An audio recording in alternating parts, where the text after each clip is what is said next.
Olá pessoal, hoje nós vamos dar continuidade, ao nosso assunto da aula passada, onde encerramos a aula falando sobre o processo de globalização.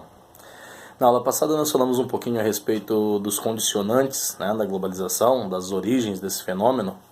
Inclusive citamos aí o fato das grandes navegações tendo contribuído significativamente para que o homem entrasse em contato com outros povos, permitindo com que o início desse contato mais amplo a nível global entre civilizações diferentes passasse a acontecer. E nesse contexto já é importante destacarmos aí o desenvolvimento técnico da humanidade, desenvolvendo técnicas de navegação, equipamentos, os quais permitiram com que as navegações se tornassem uma realidade.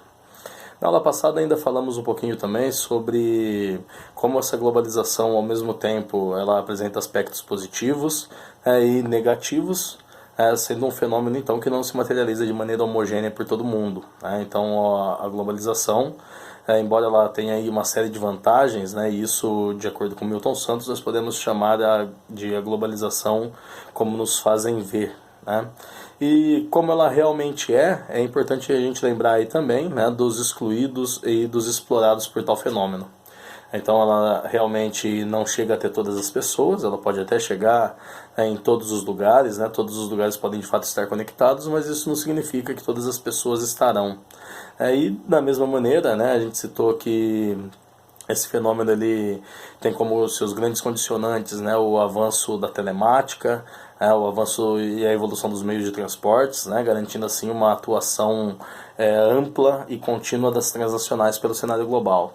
E quando a gente considera então a prática, a atuação dessas corporações transnacionais, é importante lembrar também dos explorados. Então, o que essas empresas exigem para se instalarem em um ou em outro país são as condições vantajosas, como, por exemplo, concessão de terrenos, ausência de leis trabalhistas, benefícios locacionais como isenções de tributos, isenção de água, de energia, e, naturalmente, quando se trata das leis trabalhistas, nós temos aí um agravante nas condições do trabalhador. Então as condições de exploração elas passam a se tornar mais amplas à medida que as transnacionais exigem tais características para se instalar em um ou em outro país.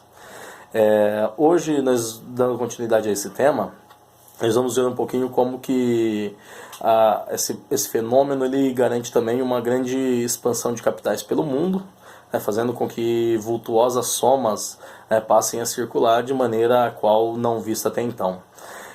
Vejam só, inicialmente é importante a gente lembrar que depois da Segunda Guerra Mundial, o mundo ele passa por um grande processo de crescimento econômico, impulsionado pelo capital investido dos Estados Unidos em outros países, pela retomada da paz, que garante aí uma volta dos mercados de consumo, o emprego sendo gerado e uma forte intervenção do Estado por meio, sobretudo, do keynesianismo. Então, o Estado investindo nos segmentos como, por exemplo, infraestrutura, obras das mais diferentes necessidades para atender o anseio dessas empresas, faz com que esse cenário pós-Segunda Guerra ele seja, de fato, um cenário de grande crescimento econômico. O que, por sua vez, depois, no contexto da década de 70, associado sobretudo com o choque do petróleo, faz com que a economia do mundo sinta aí um grande baque, levando a uma nova forma de se organizar. O keynesianismo ele é rompido no ano de 1973, então após 1973 nós temos aí o início do que chamaríamos de neoliberalismo. Alguns lugares do mundo se caracterizaram mais por adotarem esse modelo antes, como o próprio caso dos Estados Unidos. E aí citaríamos o próprio presidente Reagan e no caso da Inglaterra, a Margaret Thatcher, inclusive conhecida como a Dama de Ferro britânica, eles passam a ser aí pioneiros na adoção do neoliberalismo como política econômica. E o neoliberalismo então ele passa a se tornar aí um modelo dominante, não só nos países capitalistas ricos, mas ele também começa a perpetuar nos países pobres, após a descolonização do continente africano, da Ásia, esse modelo já começa a se tornar uma realidade. E inclusive após os anos 90, depois de 1991 sobretudo, a gente começa a ver inclusive os países que eram outrora da parte socialista, né, que fizeram parte, né, da União Soviética, como o próprio caso dos países bálticos, eles começam também a adotar essas políticas neoliberais.